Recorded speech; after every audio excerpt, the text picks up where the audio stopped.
Grande Miller. Ahí está el pollo. Ya, perdón. Ya. Listo. Buenas tardes. Probando, Muy probando, buenas probando, probando. tardes. ¿Alcanzaste a poner el micrófono o no? Puta, weón. 90%. ¿Ah? El animal, me faltó, no tengo un mueble para enchufarlo. No, po, weón. La prensa, ¿no? No Ah, tenía. la weá es un monstruo. No, pero igual que el mío viene con una palanquita para que usted lo ponga en cualquier lugar. Si lo que parece que es fácil, al final el hueveo encontrar donde uno lo prensa. Eso es, ¿viste? Siempre, ¿Viste? Yo te la clave. siempre el problema es dónde ponerlo. Sí, Es verdad. pero no, no falta. No falta dónde. Oigan, Ya señores, ya cualquier, ya estamos listos, cualquier probando, lado. probando, 2, 3, 2, 3, 2, 3, vamos. Bienvenidos a una nueva edición de Comando Jungle, la venganza de los nerds, a los que les gusta la política y la cerveza. No cualquier cerveza, cerveza Volcanes, que es nuestro auspiciador. Queridos contertulios, Pirincho Navarrete, Gonzalo Miller, Mirko Macari, bienvenidos. ¿Qué tal, colegas, amigues? Aquí está la cosa? estamos cambiando algunas cosas, pero bien, pidiendo excusa porque tengo que atender esta memorable reunión desde el templo de trabajo. Ah, mierda. ¿Cuántas weás pasan allá adentro? Perdona, ¿es con retorno seguro? No, todavía no, todavía no. Ya. Oye, aclarémosle al tiro a nuestros queridos auditores que hoy día estamos en diferecto, lo que quiere decir que, para hacer full transparencia, estamos llegando a las 4 de la tarde a grabar este programa, que lo hacemos tal como si fuera en directo, chascarros incluidos, todo de Toda la una. hora, incluso, ¿cierto? Día martes 22 a las 3:42. Así es, 3:42, full transparencia, y fiel a la transparencia vamos a decir que esto obviamente responde de que uno de los panelistas, no voy a decir quién, que está cortando el pan como una flor, entonces tiene comprometido esos horarios prime para otras A actividades ver, de lucro directo. el mundo se divide entre los que asesoran a la AFP y los que tenemos que trabajar para vivir duro. ¿Y Ese a es el quién? mundo real. ¿Ah? ¿Y a quién? ¿Y a quién tenéis que asesorar para trabajar así? No, yo tengo que hacer cosas, pues inventar A, lo- cosas, a los crear horarios. cotizantes. Los otros Claro, son los asesores de a la los AFP ahorrantes, los que están del tienen lado del poder y los que están del un lado... chocoso, tienen hot tub en casa en la playa, ¿no? Esos son los que tienen el ¿Qué mundo patúo? asegurado. Trabajamos, claro. Contame en ya. Mirko Los de está Hot Tub en apurando el Santiago, los de tranco Hot que Tub en la playa. se está diluyendo el 10%, tiene que apurar el tranco, Mirko. ¿Ah? Yo voy por mi otro 10%, porque Todo esto queda grabado. soy del proletariado bien pagado, pero proletariado al fin y al cabo. Mirko Macari, te puede salir muy caro salir a desafiarnos. Mira que todos te conocemos desde Potrillo, así que bueno, pero entremos en materia. Hoy día No, hay harto claro, tema sería que como el fuego amigo nos deja todo en el suelo. aquí quedamos todos en pelota, aquí no queda nadie parado. Oigan, esta semana tenemos varios temas para ir revisando. El gobierno se bajó de un tratado que había impulsado, el Tratado de Escazú, eso ya ha generado su propia batahola en el mundo medioambiental y, por cierto, en la oposición. Carlos Larraín, don Carlos, como le gusta decir a Mirko Macari, avisa que vuelve a RN. O sea, podemos desclasificar algunas de las anécdotas sabrosas de Carlos Larraín, tanto con Mirko Macari como con Gonzalo Miller.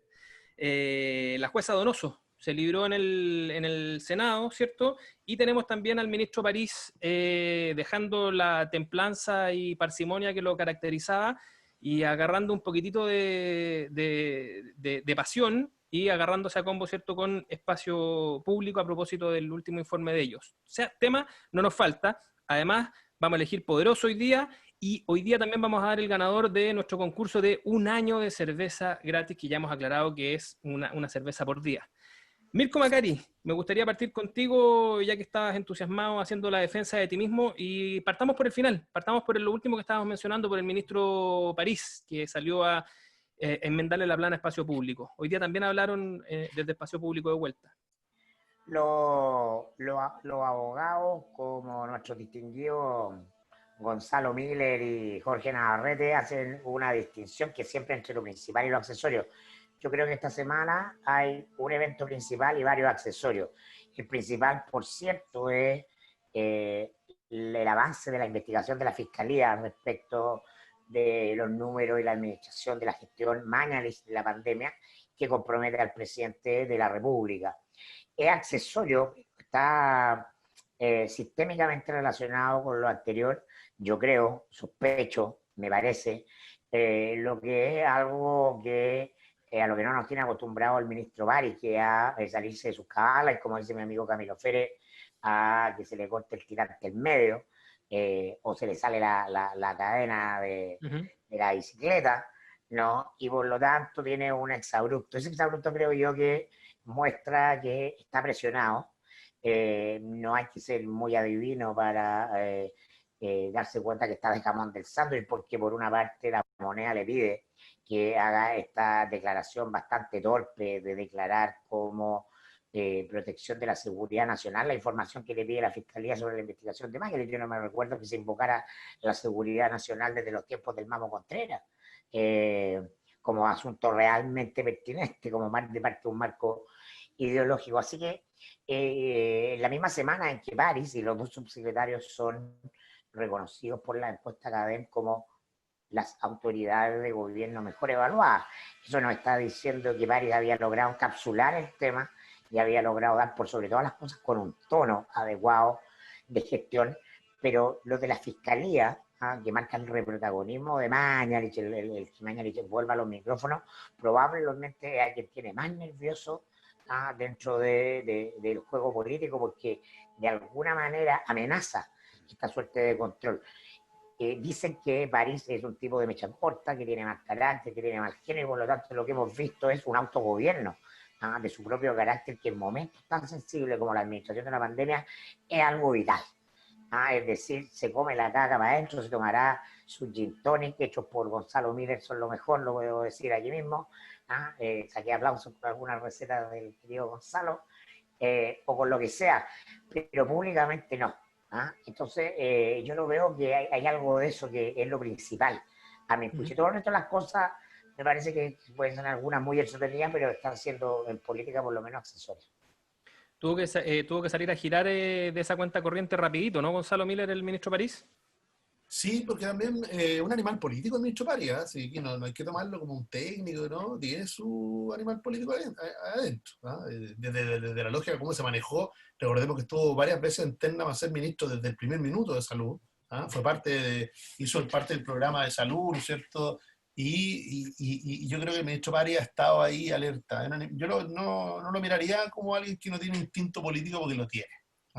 Y por lo mismo, yo creo que encontré una oportunidad en una frase desafortunada de Espacio Público para pegarle una repasada. El Espacio Público venía ganándole 6-0 al Ministerio de Salud, y yo creo que aquí encontró una oportunidad para pegarle una repasada. De hecho, el propio Espacio Público salió a decir de que no era como el ministro lo había entendido ni como se había escrito.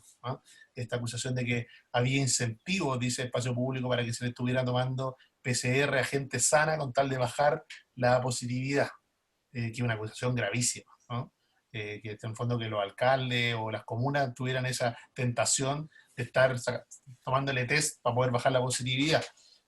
Sobre todo porque golpea la credibilidad que ha costado mucho recuperar, una credibilidad que ha costado mucho tener, y que el ministro París yo creo que estaba dispuesto a defender como políticamente. Emplazó rápidamente, no lo dejó pasar, y encontró en ello una oportunidad. Yo creo que va a ser, a poco tiempo, va a ser retroceder el Espacio Público respecto a sus afirmaciones, a dar explicaciones, y finalmente él va a consolidar su posición. Sobre todo porque, y yo tomo un punto de lo que dice Mirko, que me imagino que ha sido aplaudido no solo por la receta de los gin tonic, ha dado otras razones para ser aplaudido ahí en el hot tub, pero... No, para el 18 me aplaudieron, para eventos del 18, para dejarlo claro. Ha generado aplausos. En el programa de la competencia. El propio ministro París, ¿no es cierto?, lo que hace es opacar a cualquier persona que quisiera o viera que el regreso a través de la entrevista al ministro Mañalich pudiera poner en riesgo su propia posición, su propia autoridad respecto de lo que ha tomado control, ¿no es cierto?, esta autoridad sanitaria de buen tono, pero que toma decisiones y que de alguna manera ha mantenido un timón firme respecto de una estrategia sanitaria. Yo creo que también él ve la oportunidad de hacer esas dos cosas al mismo tiempo, de demostrar de que también tiene carácter, de que también es capaz de poner el otro tono. No tengo el insight que tiene Mirko en términos de que si ese es el verdadero carácter, y el que vemos en los matinales de la salud, ¿no es cierto?, todos los días, es una versión descafeinada del propio personaje. Es una versión gobernada. Pero hablaría muy bien de él. Por Dios que le hace falta a la política chilena personas capaces de gobernar su propio carácter, su propio temple, y que no estén rendidos, ¿no es cierto?, frente a sus propias emociones. Ahora, lo que salió a decir específicamente Espacio Público es que ellos no se pueden hacer cargo de lo que el ministro entiende del informe, solo de lo que el informe dice.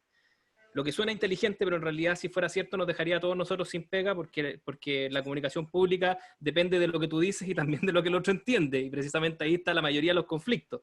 Pero, Piricho Navarrete, aclaración mediante, ¿qué te pareció la salida, digamos, el cambio de tono del ministro sobre este tema? ¿Tú crees que pone un freno ahí donde era importante ponerlo o simplemente se sintió acogotado?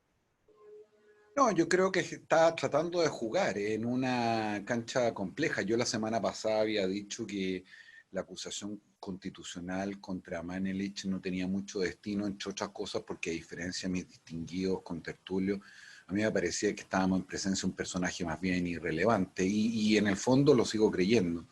Sin embargo, lo que ha venido pasando es que es un protagonista lateral de algo más profundo. Y lo más profundo tiene que ver con una investigación judicial que al principio parecía un recurso más bien lateral de un cierto sector de la oposición, sin mucha consistencia, porque lo que suponíamos en el marco de una experiencia nueva, no solamente en Chile, en el mundo, es que estábamos aprendiendo y se habían cometido errores y algunos de ellos bastante razonables. Sin embargo, lo que parece empezar a arrojar la investigación y que sugiere y que ha venido sugiriendo Espacio Público, más allá del último gafe, es que aquí hubo un manejo torcido de la información. Y desde esa perspectiva, a mí la cuestión que me genera más sospecha es el terror y el temor que tiene el gobierno respecto de esto. Porque al igual que cualquier mortal, es siempre todos, y especialmente los que no son abogados, se preocupan cuando escuchan palabras como investigación, fiscalía, proceso penal, en fin.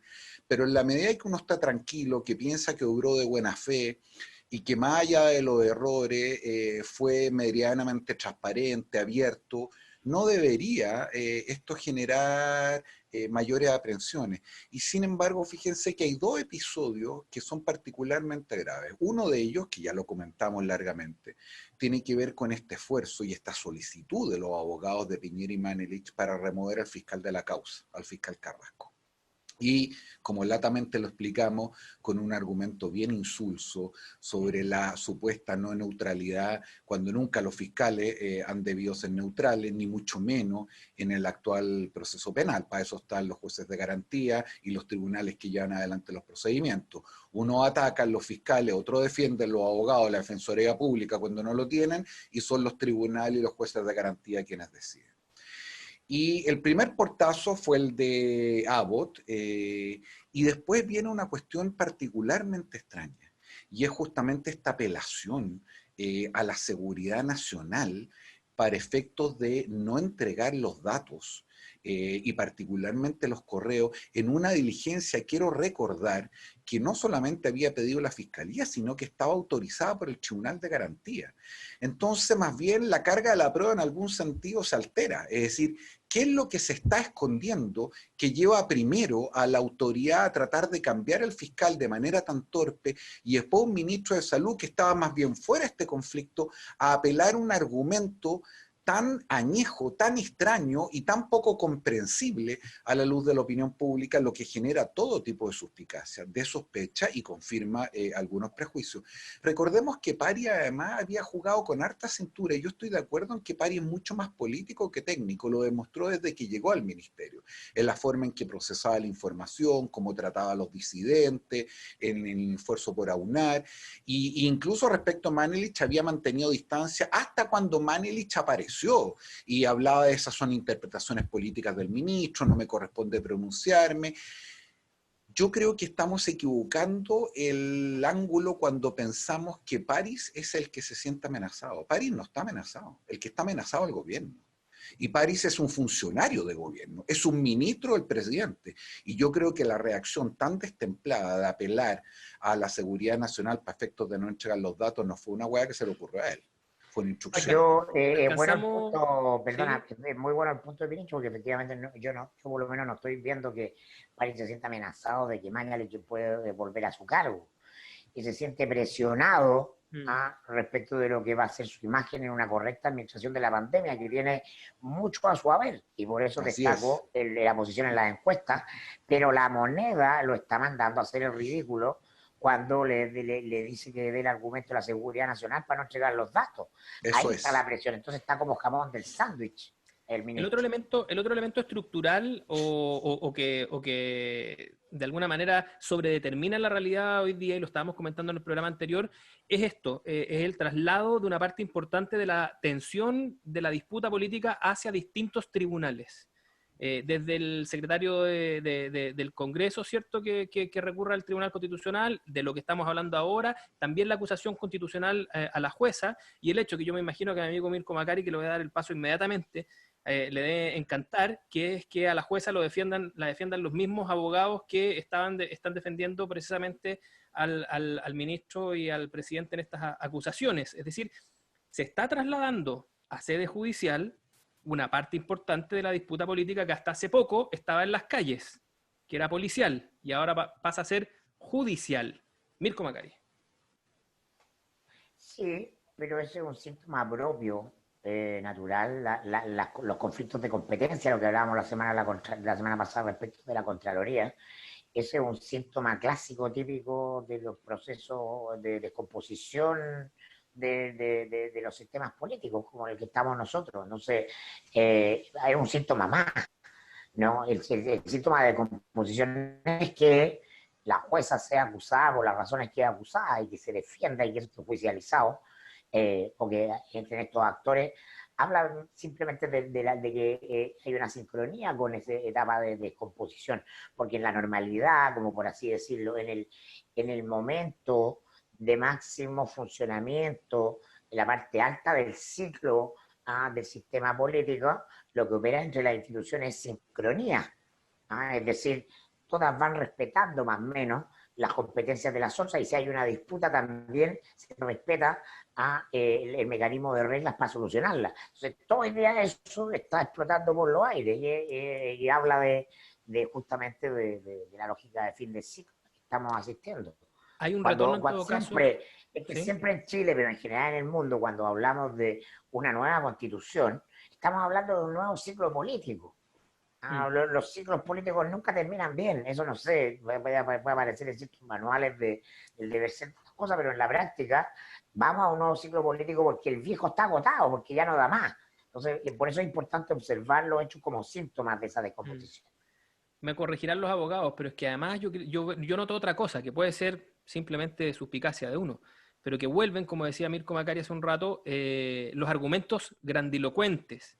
Esta idea de la seguridad nacional, una. Segundo, la independencia del Poder Judicial, que fue el principal argumento que esgrimió la Corte Suprema para opinar respecto de la acusación a la que estaba haciendo objeto la ministra, y fue también el principal argumento que usaron varios de los senadores que rechazaron el libelo. Entonces, se instala esta idea de que nos estamos jugando el país, por así decirlo, ¿cierto? Y se le traslada a la institución que tiene que decidir ese peso, la seguridad nacional, la independencia de los poderes del Estado, en fin.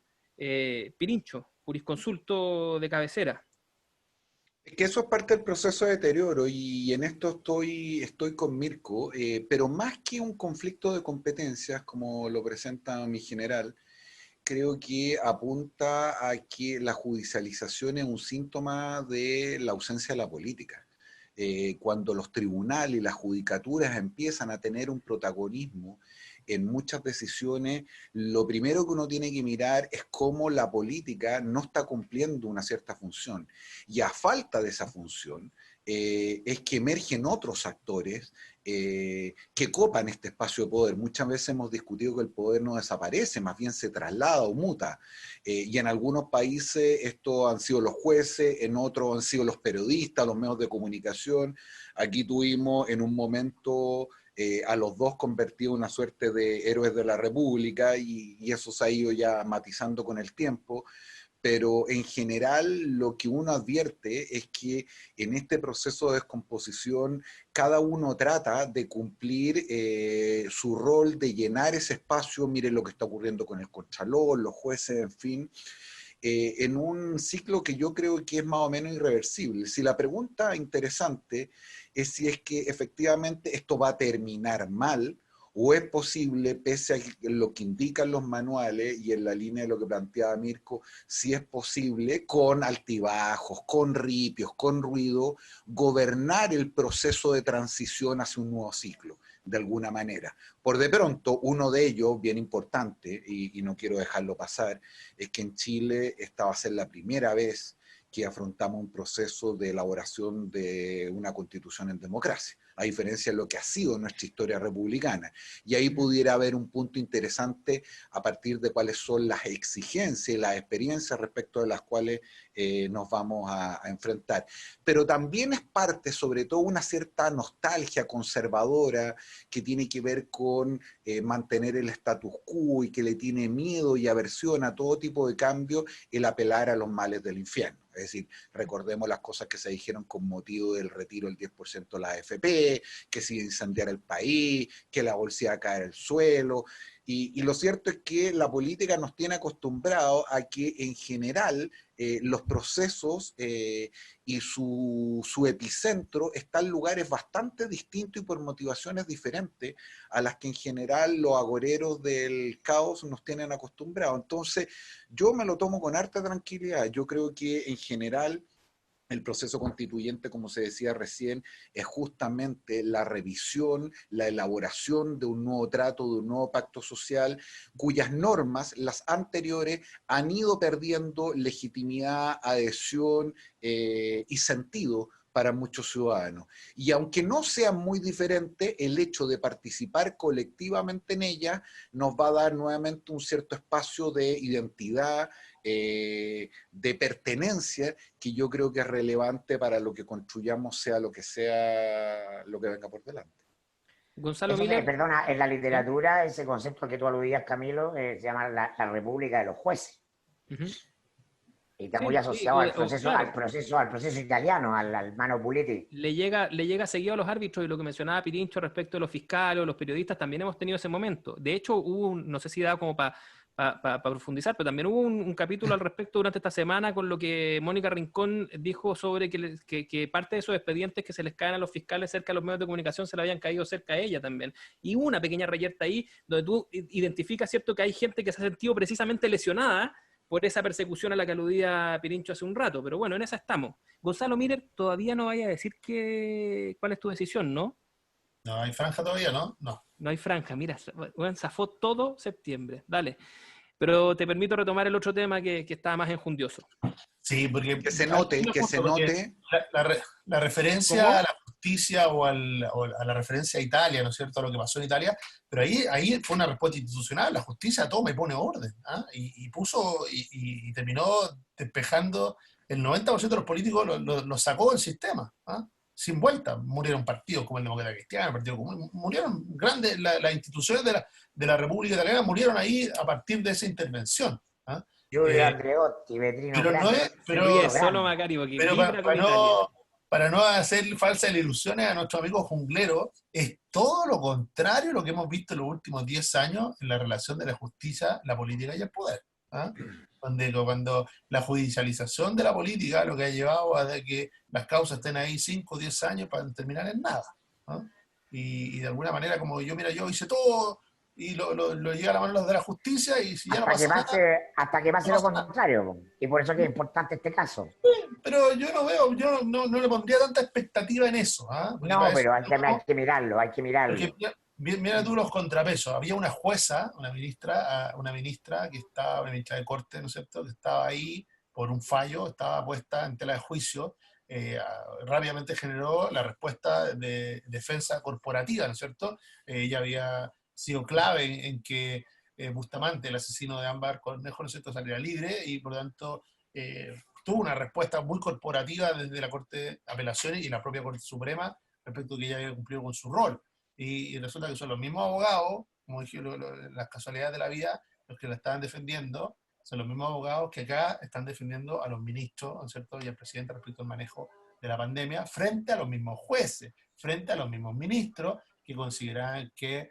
Y mira la votación, porque ya se votó la acusación, fue prácticamente unánime de que no tenía sentido en el Senado, pasó la Cámara, pero en el Senado prácticamente quedó despejada. Entonces, ¿cómo se va trenzando esto? Es porque tener la expectativa de que un Congreso vaciado de poder para resolver sus propias diferencias recurra a otro poder, como el Poder Judicial, que sí tendría la capacidad de hacerlo, yo creo que es una ilusión. No lo puede Interesante que hacer, el no lo Senado va a está hacer la disponible, justicia. el Senado está disponible a ser impopular en este caso, pero no, por ejemplo, en otros como el 10%. Entonces, es sintomático. Hay Sí, algo pero que está mira, defendiendo ahí. Sí, porque en el fondo un poquito, esto tiene un poquito y una sola mención final. Es como en Avengers al final, ¿no? Cada gema del poder, claro, yo la puedo usar y puedo hacer desaparecer a la mitad, pero eso implica el daño que les causa. No cualquiera se puede poner ese guante, no cualquiera puede trinar los dedos, ¿no es cierto? No pudo el propio Iron Man, que iba a poder, un pinche poder judicial. Macari ya está procesando el próximo seminario sobre las leyes del poder de los Avengers. Mira cómo lo miro ahí, mira. oye, un breve punto a propósito de lo que planteaba Gonzalo, porque yo creo que la diferencia con el caso italiano tiene que ver con dos cosas. Primero, con la simetría del poder y segundo, con lo que podríamos llamar la lucha entre quienes lo tienen y quienes no lo tienen. Me explico. En el caso italiano, efectivamente, se da una coyuntura donde después de 50 años de corrupción generalizada, la clase política estaba completamente en el suelo. Y la legitimidad de los jueces no proviene de la fortaleza institucional, proviene de los propios ciudadanos que los transforman prácticamente en elegibles para decidir levantar o bajar el dedo de quién sí, quién no, quién se iba preso, quién quedaba libre, qué partidos seguían y cuáles no. En el caso de Chile es distinto porque la caída institucional ha sido más o menos pareja y en el mismo nivel. Y por lo tanto, el desprecio que tienen los ciudadanos respecto a la política no es muy distinto a la desconfianza o ajenidad que tienen respecto a la justicia. Y por lo tanto, lo que se empieza a producir es que esa respuesta corporativa no solamente se da dentro de las instituciones, sino que se da más bien dentro de las estructuras de poder. Y por lo tanto, los jueces no tocan mucho a la política, y ya hemos visto los resultados, como la política tampoco toca mucho a los jueces. Entonces los bandos ahora no son jueces contra políticos, son expoderosos o a los que les queda algo de poder formal contra quienes quieren reclamarlo, quieren usurparlo, quieren transparentarlo, quieren democratizarlo, pongámosle la palabra que queramos. Y por lo tanto, en general, lo que nosotros deberíamos empezar a ver es una suerte de connivencia, de joint venture, llamarían los ciúticos, en una suerte de club de quienes tienen actualmente todavía que defender privilegios, prebendas y posibilidades que les da el arreglo institucional.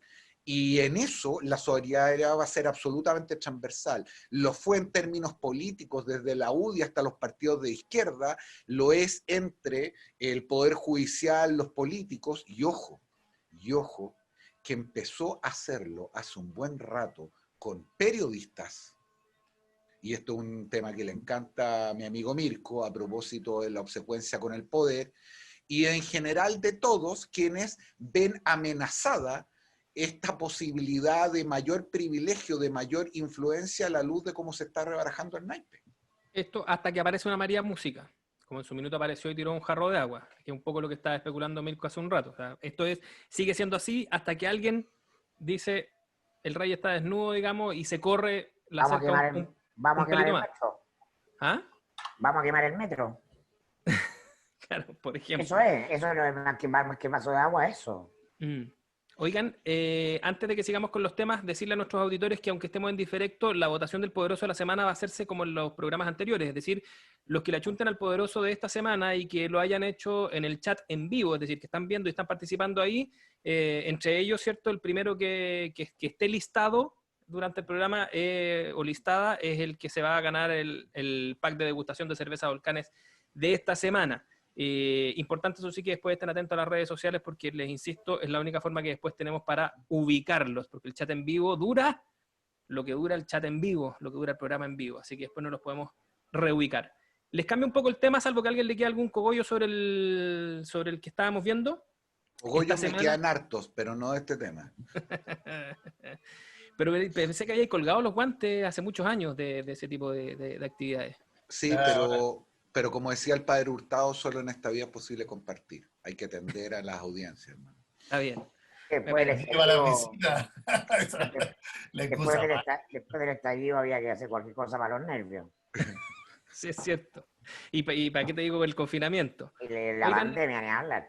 Claro. señores, ustedes que son gente bien informada, ¿alguien entiende, y le doy la palabra por lo tanto a quien levante el dedo en este tema, ¿alguien entiende cuáles son las razones jurídicas que esgrimió el gobierno para no suscribir el tratado de Escazú?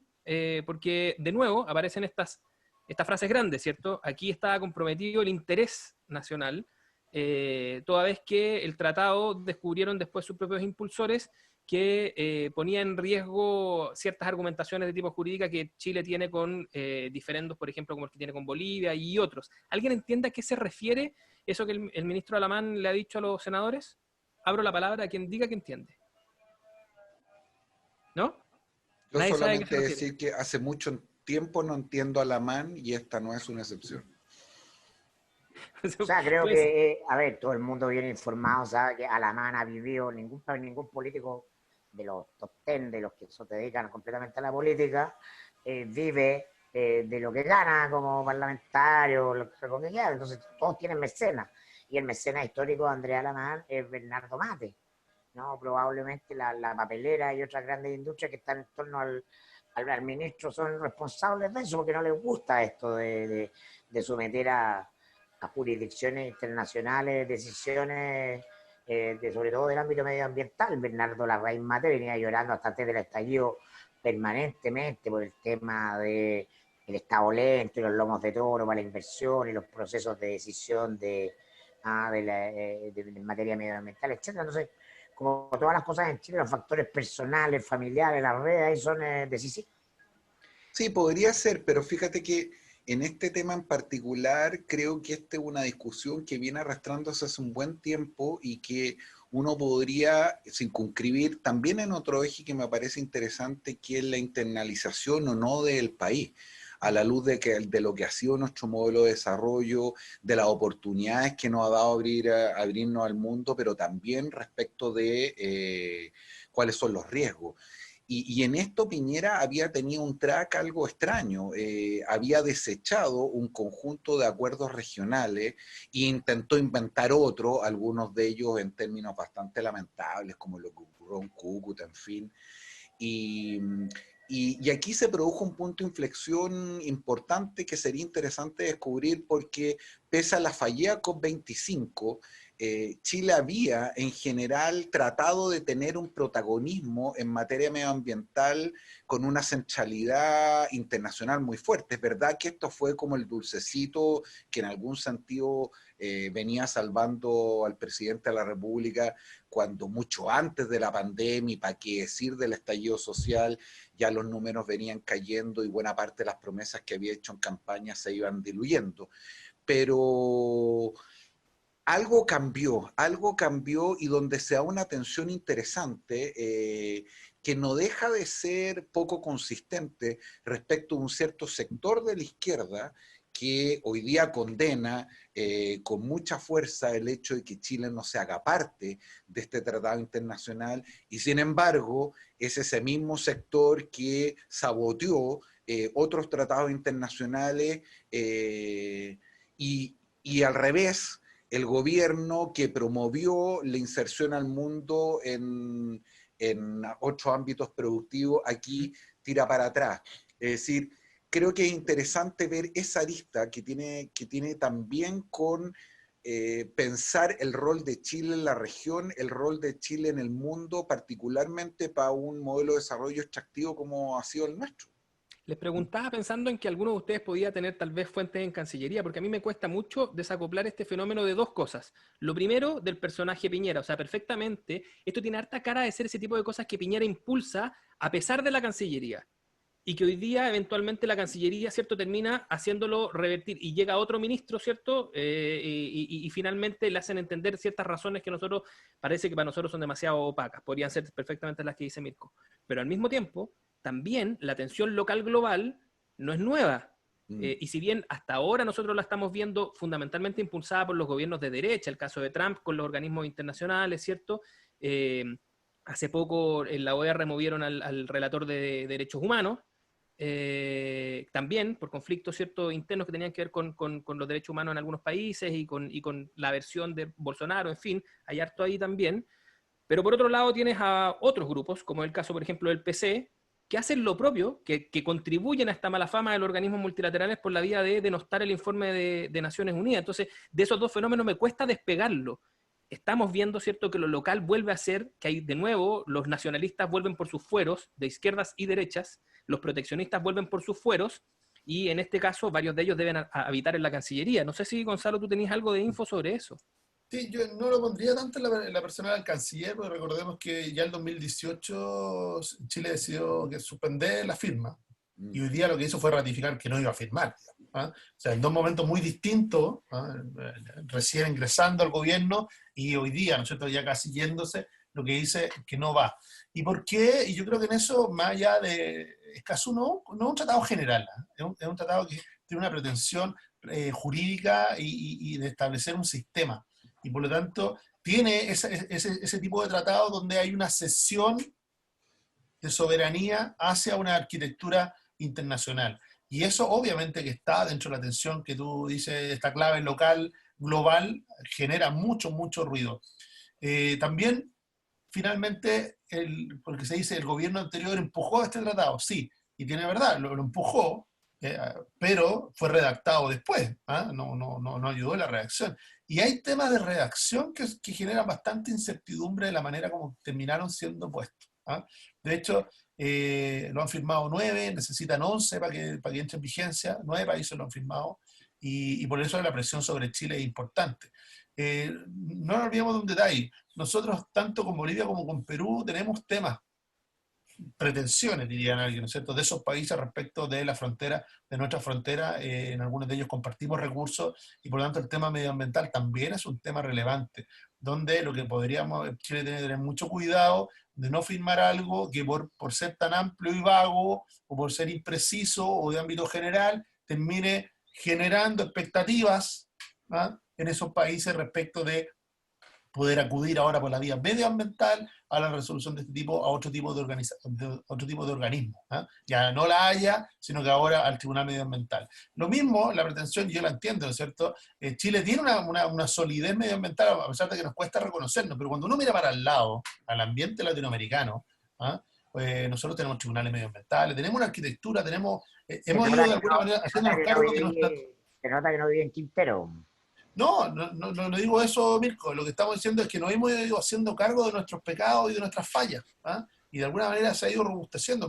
Muchos de esos tribunales hoy día son nuevos, son una nueva institucionalidad. Pero... Y resulta que por lo mismo, tratar de ponerle algo por arriba, yo creo que puede generar una tensión, y no solamente respecto de nuestros propios proyectos, sino de nuestra relación con los vecinos, por al menos con Perú y con Bolivia, en lo inmediato, pero tampoco es descartable respecto de Argentina en un futuro. Yo entiendo ese argumento, Gonzalo, pero me parece que, a ver, detrás del multilateralismo lo que hay es justamente una concesión de soberanía respecto de lo que las sociedades definen que son bienes que solamente se pueden proteger colectivamente. El principal y probablemente el más civilizatorio de todos con motivo de la Segunda Guerra Mundial fue justamente los derechos humanos. Y cómo a partir de un cierto consenso mundial se estableció que la protección de la dignidad y los derechos esenciales de las personas no podía ser una cuestión que quedara radicada en las decisiones de los estados o en determinados territorios. Y eso evidentemente significa conceder soberanía porque se supone que la única manera de proteger los derechos humanos es generando un ámbito que vaya más allá de las fronteras de los estados. Me parece que aquí ocurre un tanto lo mismo. Yo creo que si hay alguna conciencia ya, es que el tema medioambiental es una cuestión o que se resuelve de manera colectiva o no se va a resolver. Y por eso causa tanto escozor cuando Trump no va al Tratado de París, o en este caso cuando Chile retrocede, respecto además de una cuestión en la cual había mostrado una vocación relevante. Entonces, si fuera porque solamente hay un riesgo en conceder a organismos internacionales soberanía respecto de decisiones que uno toma en Chile, bueno, la mitad de los tratados que tenemos firmados probablemente desde el año 90 hasta la fecha se caerían por la misma razón. Entonces, creo que lo importante es más bien identificar si, cuándo, bajo qué condiciones, en relación a protección de qué bienes, es que hay un mayor consenso, una más alta y profunda vocación de que es una cuestión de que debe estar sometida a una decisión que va más allá de las fronteras de los países, cosa con la cual yo en principio te diría comulgo. Oye, ¿y a Fere dónde está? Se nos perdió Fere, Hasta Fere se le cayó BTR. ¿Ah? Pero puede seguir usted. O lo desapareció el Mossad. Claro. ¿Ah? Oiga, hay un punto. Ahí está, pero a mí me parece que está bien, y el paralelo respecto de los derechos humanos me parece, obviamente, hay cosas que se han ido protegiendo y lo hemos visto tensionado, ¿no es cierto?, a propósito de la intervención de Naciones Unidas en Venezuela, ¿no? Como obviamente que por ejemplo. Sí, pero en el tema de medio ambiente, y por eso digo, también, me parece que es un tratado que no admite reserva, o que no podríamos de alguna manera hacer alguna precisión nosotros, sino que quedó redactado de una manera que, y de nuevo, aquí no hay que suscribir el titular, ¿no? No es un tratado general de cuidado del medio ambiente, sobre todo porque en ese cuidado del medio ambiente nuestros vecinos están bastante más en deuda que nosotros, ¿ah? Y cuando uno está preocupado por el carbón de Trump, ¿no es cierto?, en Pensilvania, y resulta que el 28% de la contaminación del mundo proviene de China, ¿ah? Y el gran exportador del mundo de carbón es China, ¿ah? Entonces, también juega eso, la geopolítica juega un rol aquí, y yo creo que Chile debe tener mucho cuidado en suscribir, no por los titulares, sino por los detalles. Ya hemos aprendido que muchas veces son en los detalles donde aparecen los problemas, y cualquier cosa que nos perjudique, ¿no es cierto?, como país, teniendo nosotros una robustez en materia medioambiental reciente, pero bastante mejor parado que lo que podemos ver en Argentina, o lo que podemos ver en Perú, o lo que podemos ver en la propia Bolivia, o en el resto del concierto latinoamericano. Tampoco es que este tratado nos va a dejar atrás en algo. De hecho, me parece que en muchas de las materias nosotros tenemos cumplimiento bastante por sobre, no solo la media latinoamericana, sino que por sobre la media de la OECD.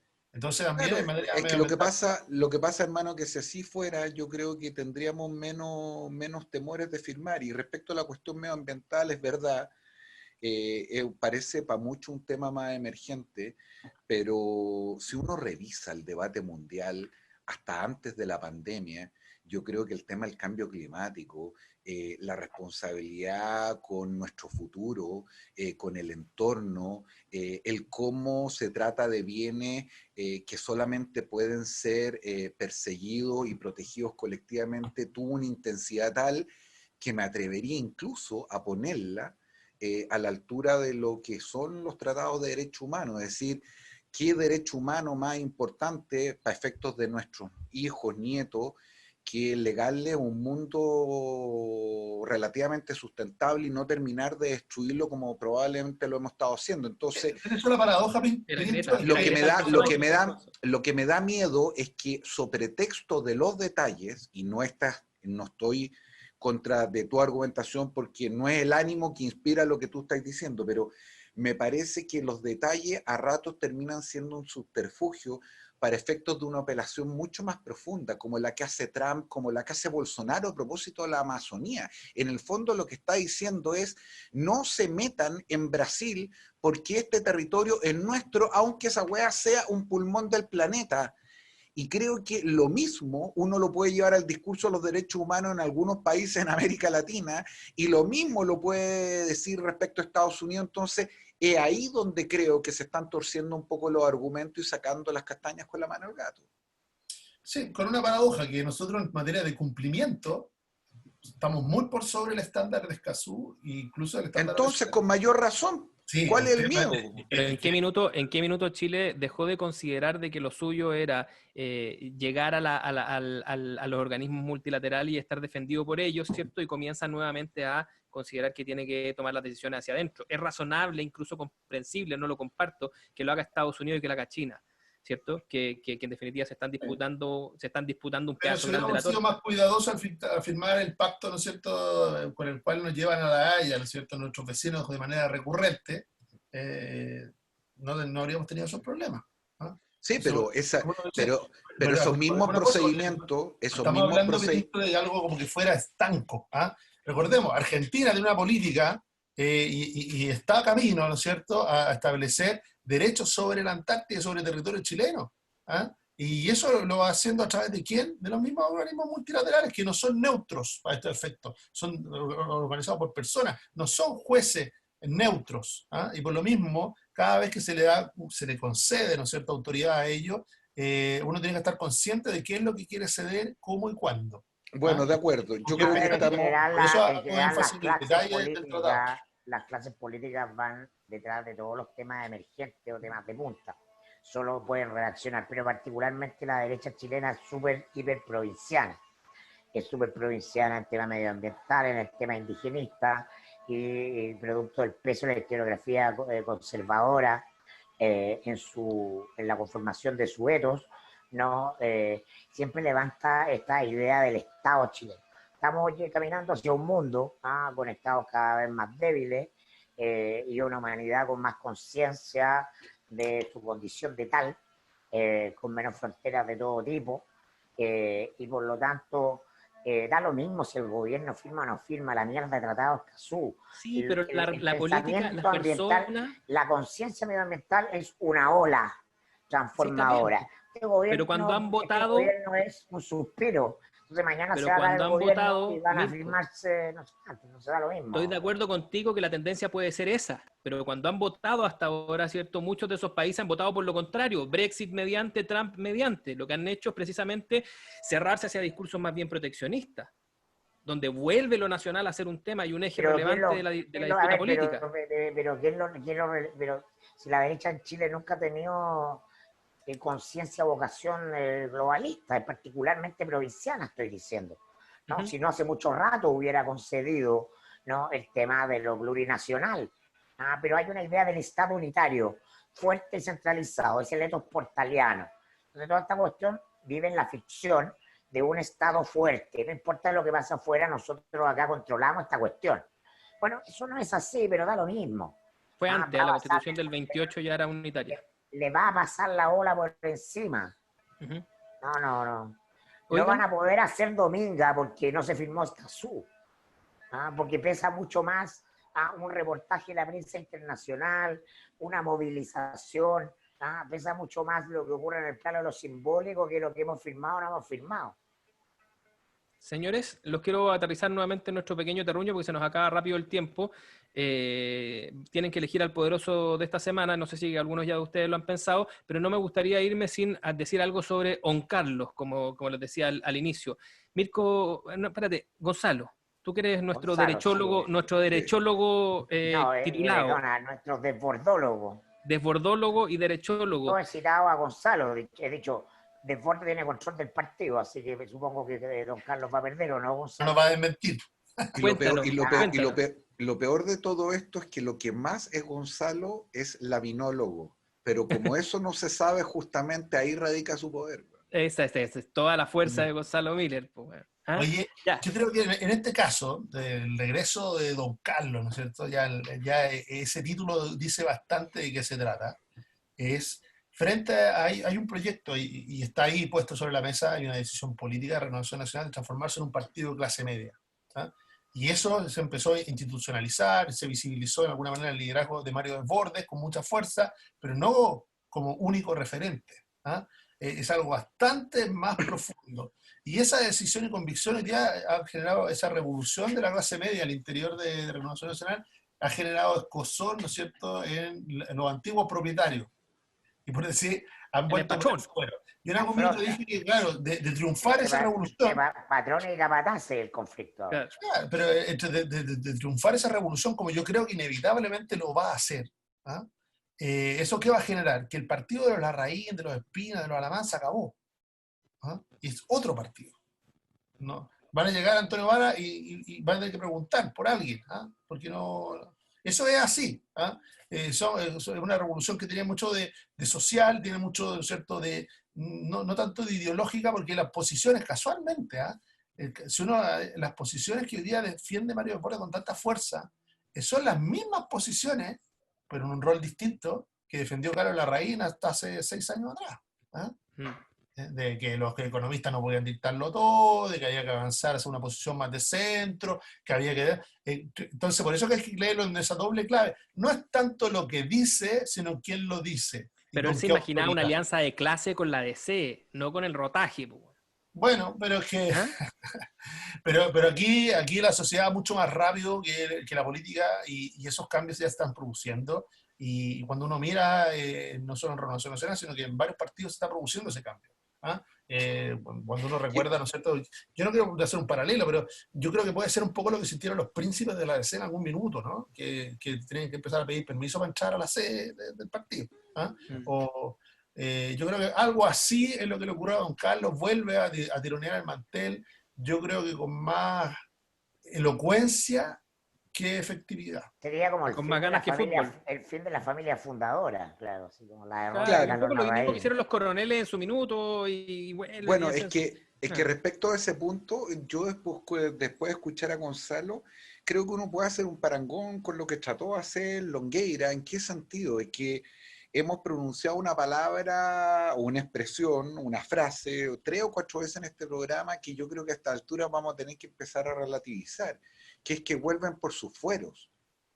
Volver por sus fueros significa que les quedan fueros. Y yo creo que ahí está justamente el equívoco. Puede ser pataletazo de ahogado. Claro, Longueira cree que puede volver, puede llamar al orden, puede decir que va a arreglar esto y después de ordenar el panizo se vuelve a retirar, que puede ser presidente del partido, que puede ser constituyente y supone que su fuero lo habilita para que lo sigan muchos. Y lo que se encontró fue, básicamente, a lo menos en su partido, con un cri-cri. En el caso de Carlos Larraín... A Lagos le pasó lo mismo. A Lagos le pasó lo mismo a Longueira, le pasó lo mismo a Carlos Larraín. Y fíjense que ni siquiera tiene que ver con apellidos, porque el alcalde de Santiago, que tiene un apellido bastante conspicuo, hasta donde alcanzan mis conocimientos, lo menos que dijo fue algo así como que Larraín había hecho mucho por Chile, pero estaba mejor en el sur, que ojalá se hubiera quedado allá. Es decir, hay una parte del antiguo patronaje que entendió que los códigos son distintos y que o se acostumbró a estos códigos y empieza a manejarlo o se queda fuera del partido. Alessandri lo que le pasa también a Genaro Arriagada en el Consejo Nacional de Televisión. Por ejemplo. Entonces, a una estética que diferencia entre lo verdadero y la ficción. Entonces, la élite completamente desconectada de las culturas populares, que son mezclas de realidad y ficción, como el thriller del magnicidio. Lo que en algún minuto denominamos aquí mismo el síndrome Rabinet, de lo echaban de menos y en realidad nadie lo echaba de menos. Entonces, por eso esto fundamentalmente es una crisis de las élites, o de los que se autoasignan como parte de una élite, porque la élite es como el poder, no desaparecen, nuevamente se transforman, mutuan. Y lo increíble es que Desbordes, un hijo de carabinero, hoy día es más parte de la élite política en el sentido de generar influencia, control y que cosas puedan pasar a partir de decisiones que se toman, de las que tenga Larraín, pese a toda su historia, pese a todas sus lucas y pese a toda su, entre comillas, fueros, que a esta altura sería bueno preguntar cuáles son. Pero ahí está siempre nuestro Gonzalo Miller cerca de ellas. Bueno, y Pinicho Navarrete también. Oigan, señores, medio segundo para que piensen en su poderoso la semana. Le quiero decir a nuestros queridos auditores que ya tenemos ganador del año de cerveza gratis, porque, aunque ustedes no hayan escuchado de él, Camus hizo correr un software que en este caso sí le funcionó, ¿cierto? Que es un software que hace sorteo. Puso todos los nombres de nuestros seguidores. Para las elecciones en China, ¿no? Claro, Cool Tab se llama el software. Ahí vamos a mostrar cómo operó. Y me informan por interno que José Luis Uriarte es el distinguido ganador de un año de cerveza Volcanes gratis. Así que a tomar, se ha dicho José Luis, la producción se va a poner en contacto contigo. Oye, Se puede demorar porque tú a los sabes que ganadores, a este ganador y a los otros ganadores les vamos a pedir un carnet de jonglero, ¿no? El mínimo que hagan unas 3 citas de algún programa, algo que valide que no vayan solo por la cerveza. ¿Ah? Que se tomen una foto cuando reciban sus premios. Y la suban a redes sociales. que graben su momento jungle. Exacto. Tu poderoso de la semana, Mirko Macari. Las tesis. Las tesis que son reconocidas como uno de los 100 personajes más influyentes del año 2020 por la revista Time. Escribe sobre ella la activista rusa de las Pussy Riot. Son un fenómeno global y en Chile tiene una querella de los pacos, lo que habla de el nuevo soft power, el poder simbólico, y de lo añejo, anacrónico y antiguo de Carabineros de Chile.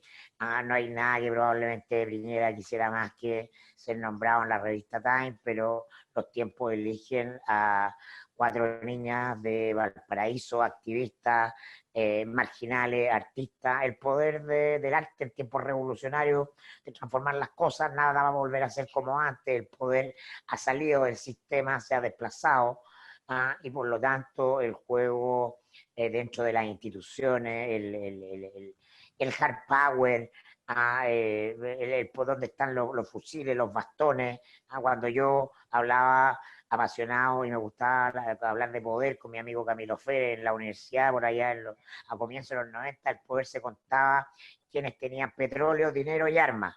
Eso era básicamente, ¿no? Bueno, hoy día ya no, eso es el desplome de las instituciones, el fin del poder como lo conocemos. Aunque yo todavía guardo mis dudas respecto a las armas, pero ya lo vamos a conversar en un periodo No, posterior. del dinero sí, pero...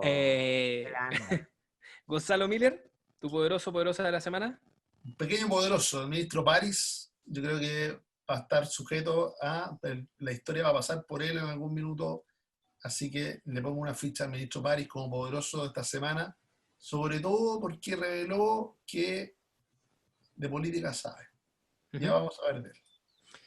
Pirincho Navarrete. Quiero hacer una variante esta vez porque no cabe la menor duda de que la elección de las tesis, no solamente por ellas, sino que por lo que ha significado en Chile, por el emerger del feminismo, de lo que eso ha significado en la cultura, en el lenguaje, en la política, en las estructuras productivas, en fin, es una cuestión significativa.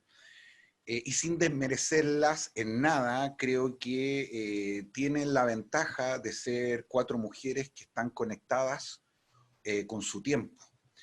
Y por lo mismo quiero poner como poderosa la semana a una mujer que falleció hace poco, que no estaba necesariamente conectada con su tiempo, pero fue una precursora de los derechos civiles y políticos, y particularmente una insigne feminista, que fue Ruth Gardner, la ministra de la Corte Suprema norteamericana que murió hace algunos días atrás. Y honrando la nominación de las tesis, creo que en este caso vale la pena distinguir a una mujer vieja de un momento distinto, cuando nadie hablaba de estas cosas, que tuvo que romper, construir puentes, derribar prejuicios, luchar contra sus pares, demócrata y republicano, misógeno, que le hicieron la vida imposible durante mucho tiempo. Y si queremos honrar ese tipo de para cosas... Alguna, a bien que le gustan las viejas. En este caso sí. Noticia, sí. En este caso sí, esta vieja la verdad es que me encantaba. Hasta allá en el chat está así. Me encantaba esta vieja, la verdad es que lo confieso. No como abogado, sino que como ser humano, como heroína, como líder político. Así que ella sería para mí mi poderosa la semana. Perfecto. Bueno, a mí me toca dirimir entre votos disímiles. Como yo siempre estoy preocupado de la subsistencia de mi amigo Mirko Macari, voy a elegir tanto porque su argumentación fue elocuente como porque sus seminarios de esta semana están precisamente con las tesis. Voy a darle el voto dirimente a nuestro amigo Mirko Macari y a quienes en el chat en vivo votaron también por las tesis para ganarse el pack de degustación de cerveza Volcanes de esta semana. Pero Bien, quiero hacer una Félix, mención el honrosa. ganador eres tú. El ganador eres tú. Me gusta. Quiero hacer una mención honrosa en todo caso a los poderosos de esta semana. A mi amigo personal y miembro de número de la audiencia de este programa, alguien que con sus comentarios nos hizo mejorar muchas veces, que está hoy de cumpleaños, el gran Guatón Salazar. Así que una mención honrosa en el poderoso de la semana. Todos ustedes lo conocen. Así que para nuestro amigo Matías Salazar, un cheers. Yo le voy a hacer llegar su propia cerveza al Guatón hoy día que está. Salud, abrazo. Guatón Helping Salazar. Y a todos ustedes, sigan suscribiéndose en el programa, compartiéndolo, comentando, y esperamos que la próxima semana la agitada agenda de nuestro amigo Mirko Macari nos permita estar con él en vivo y en directo como a ustedes tanto les gusta. ¡Aguante jungle! Chabela. Chauchera. Chao, Vos te jungleras vos te vas- y vos te vas- jungleros. No, ¿quién se va derechito? Tú. Yo tengo que partir una reunión, queridos. Bueno, todos tenemos que ir a ganarnos el pan como una flor. Exactamente. Queridos, gracias. La próxima semana, el Frankenstein. Oye, a Miller hay que mandarle el manual porque se le fue en collera la parte más fácil. Instaló el micrófono, el Todo USB, listo. la pantalla, pero no tiene a dónde poner la prensa. este Oye, weón. me acaba de llegar, por eso me tuve que parar, me llegó el micrófono. Sí, te caché. Te caché que había ido a buscar algo. Oye, y ¿qué te pasó? ¿Qué te pasó, conductor? Tuve una ¿Que en un descone- minuto te caíste? colapsó en un segundo la conexión, pero Nosotros dijimos al fin.